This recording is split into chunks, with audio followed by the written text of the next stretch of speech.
Hi class, this is Mr. Butler. I'm here to talk to you about a new annotation procedure. And we're going to start using this now with the Chapter 5, Part 3 questions that I posted this morning. So, you guys know what annotation is. It's where you underline or highlight a part of the text and then you write something in the margin, usually a summary or an observation or an inference about the text that you're reading. And we're going to try to do that in a digital way by using the comments feature for Google Classroom. So the purpose of this video is, one, to teach you the annotation procedure that we're going to use for text-based questions, but also to show you how to use the Google Classroom comment feature so that you can use that for your annotations. And I am going to grade your annotations. So if you don't do the annotations, that's going to be reflected in your grade. It's going to be a part of that. And the reason why we're doing this is because the English department has been meeting together on Zoom conferences, and we discussed different methods for annotation, and we decided to try to bring that in. So that's where this is coming from. Okay, so let's look at our annotation procedure. So this is going to be familiar to you. You're going to see Chapter 5, Part 3. This is the last few pages of Chapter 5. There's the objective. We're asking ourselves, how much is Lenny to blame for his actions in this chapter? How much is he at fault? And so to find the answer to that question, first we're going to answer these questions 1 through 4. But for each question that we answer, we're going to make at least one annotation, probably a couple of them. And I'm going to show you how to do that. So first, let's look at the procedure. You're going to read the pages. You're going to read the chapter.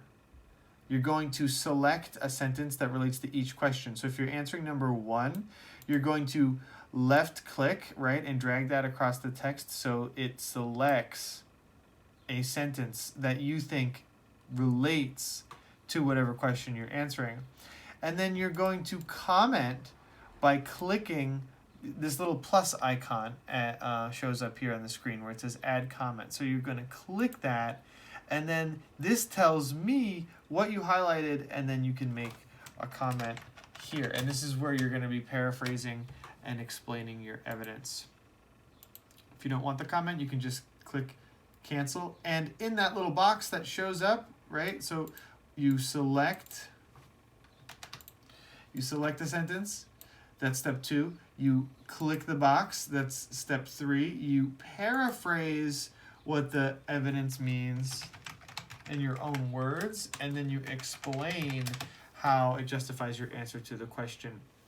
And I am going to be grading your annotations, as I said earlier. So you're going to see this is a procedure. It's an annotation procedure. It tells you how to do the process, but it's also a criteria for what your annotation should look like. And then as far as the questions, you're still going to answer these just like before, except now you're already going to have your annotations ready. So let's do number 1. Based on the details in the description, why do you think Lenny attacks Curly's wife? So we're going to go down here. Here what I've done, you're going to see I copy and pasted the end of Chapter 5 from the PDF to make it possible for you to do the annotations. So let's think about the description of Lenny's attack and think about why he kills Curly's wife. Curly's wife laughed at him. "You're nuts," she said, "but you're a kind of nice fella, just like a big baby. But a person can see kind of what you mean. When I'm doing my hair sometimes, I just sit and stroke it because it's soft." Here, Curly's wife discovers that Lenny has accidentally killed a puppy because he pets it too hard because it's soft, so now she's thinking about how soft her hair is and how she likes to pet it. To show how she did it, she ran her fingers over the top of her head. "Some people got kind of coarse hair," which means rough, she said complacently. "Take Curly.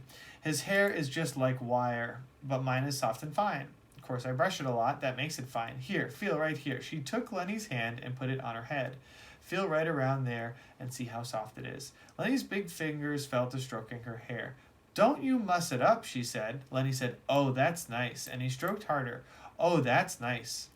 So, Lenny really likes how soft her hair feels. "Look out now, you'll muss it." But she's worried that he's going to mess up her hair. And then she cried angrily, "You stop it now, you'll mess it all up." So she's gone from annoyed to angry. And then she jerked her head sideways, and Lenny's fingers closed on her hair and hung on. "Let go," she cried. "You let go." Lenny was in a panic, and this is going to begin to tell us. So this is the beginning of the attack. It gets worse. But this is really important here because it shows us his mental state. He's panicking. He's confused. He doesn't know what he's doing. His face was contorted. She screamed then, and Lenny's other hand closed over her mouth and nose. "Please don't," he begged. "Oh, please don't do that. George will be mad." And now we have an understanding of Lenny's thinking process.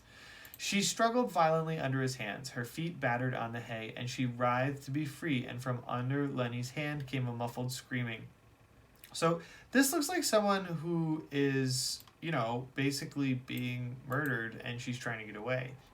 Lenny began to cry with fright. Okay, so look at these words. He's panicked. He himself is afraid. You would think as a violent murderer he would not be afraid, but what is he afraid of? He's afraid of getting in trouble and not being able to tend the rabbits, and that is, of course, his dream that's going to be crushed. "Oh, please don't do none of that," he begged. "George gonna say I done a bad thing. He ain't gonna let me tend no rabbits." He moved his hand a little, and her hoarse cry came out. Then Lenny grew angry. Okay, so now he's not mad anymore. He's transitioned from fright to anger. "Now don't," he said. "I don't want you to yell. You're going to get me in trouble just like George said. Now don't you do that." And she continued to struggle, and her eyes were wild with terror. He shook her then, and he was angry with her. "Don't you go yelling."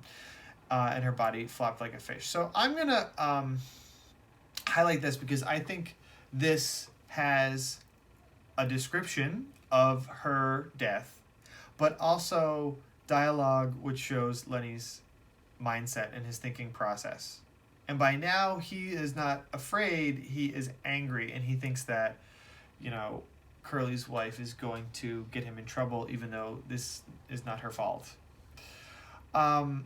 He shook her then, and he was angry with her. "Don't you go yelling," he said, and he shook her, and her body flopped like a fish. So there's a simile there, kind of grotesque.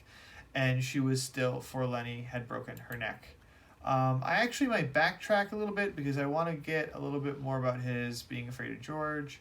"I don't want you to yell. You're going to get me in trouble just like George says you will. Now don't you do that." And she continued to struggle. And so we're going to change the evidence we're using a little bit. We'll go there because that implies that she's dead. So this pretty much gives us everything we need to answer number 4. I'm going to paraphrase this and explain it. So I'm going to talk about who is doing the action. That's Lenny. Lenny, I would say, holds on tight to Curly's wife.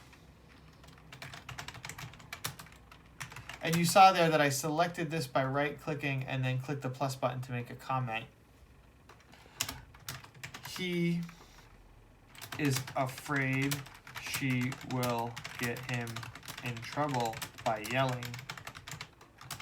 But I'm going to say accidentally. I think this is an accident. I don't think he intends to kill her.